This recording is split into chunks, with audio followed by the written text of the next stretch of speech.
Welcome everybody, Shir number 970. We're learning today Lila Nishmas Moshe Dov Ben Rabbi and Zisel. Lila Nishmas Blima Bas Ramosha and Refuah Shalema Yamna Ilana Bas Aisha. Shtakav Refuah Shalema Psuch Shacholi Yisrael. Getting back to our melacha of MEMACHAIK and MEMAREACH, smoothening. So I want to talk a little bit about hand lotions. Before we get to that, I just want to mention a couple of things just people should keep in mind. Most of us understand, but they do run, these are items which do run under the melacha of memachek. Number one, for example, shoe polish, any type of polishing of the shoe. The type of shoe polish that gets smeared in general. One is not supposed to be polishing shoes, anyways. But the shoe polish, that's the thicker one, that would be a melacha.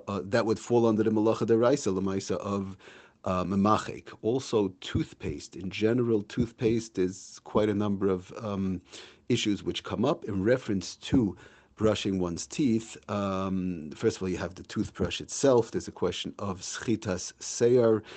There's a drabanan schita on the squeezing of the toothbrush itself.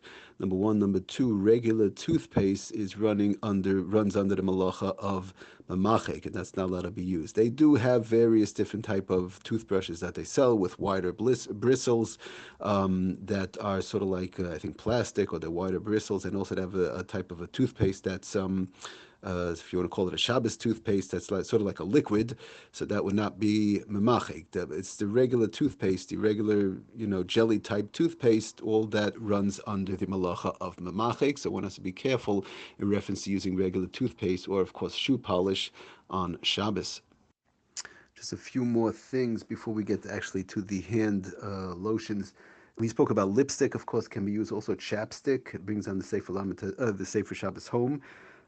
In conjunction with the Igris Moshe, regular chapstick. Also, he brings down using lipstick, like we said, and chapstick also on Shabbos violates the melacha of memarech. Of course, when you use chapstick, you're smoothing out the wax-like substance that's going on to one's lips. In applying it, one inevitably smoothens out the stick. So that's not allowed to be used also on Shabbos. In reference to deodorants, which we did discuss, we said a solid or gel type deodorant may not be used on Shabbos because in applying it, one smoothens out and smears the stick. A gel also runs under the malacha of memachek. But we did mention the aerosol or the roll-on deodorant brings down the Sefer Shabbos home, which we've mentioned in the past. The regular aerosol, the regular spray. That we just said you can't spray a good smell onto clothing, but onto one's body you could. So the regular spray deodorant could be used, regular aerosol, and the roll-on deodorant. So that's what it brings down to the Sefer Shabbos home. Aerosol and roll-on deodorants may be used on Shabbos because they are liquids. Another thing to keep in mind, the facial creams he brings down. We spoke about the thick hand creams. We're going to talk about again with the lotions, the ones that flow. When one picks up the hand and it starts to flow down, we'll talk about how that works. We said the very thin ones like baby oil and these type of things, that's for sure no problem.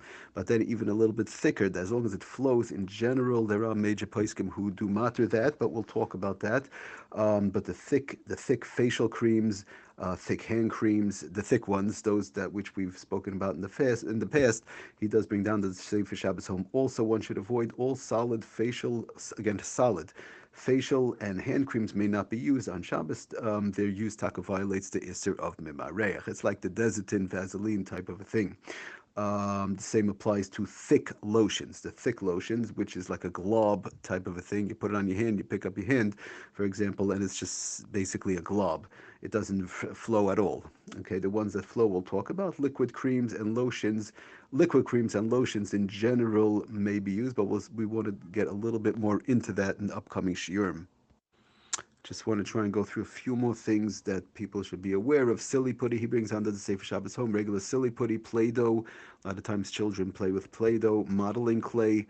Children should definitely avoid that. It's forbidden. He brings out his taka also to shape and mold these items. You have other issues also. You could have boina, a building, but the regular mareach for sure. You have silly putty, Play-Doh, modeling clay would all be usher under the melacha of memachek. Now, another interesting thing he brings down, those people who have braces, For regular braces, it brings down those who wear braces on their teeth. They often have they put on globs of wax onto the metal wires in order to prevent them from, from getting irritated, from irritating the gums and so on. So Lemaisa, it's not so push. We did talk about to smear it on that you can't do, but we spoke about dabbing to, to put something on or dab it on. So it's not so clear. He does bring down whether this would be allowed on Shabbos.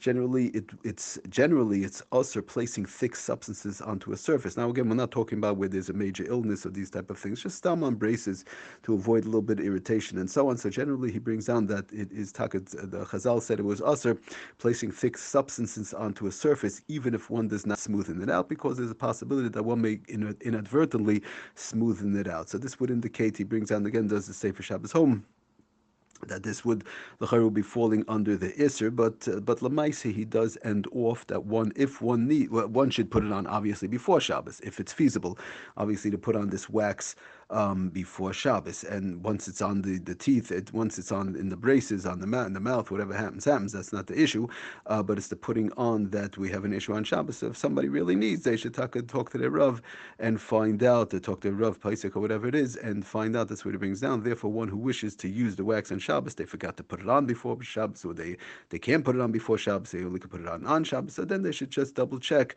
and consult, with their Rav how it should be done, possibly with a shiner. But we're not going to get into that. Obviously, there's various different cases, some a little bit more extreme, some a little bit less, but everybody should find out if that is applicable to them in reference to braces and the wax.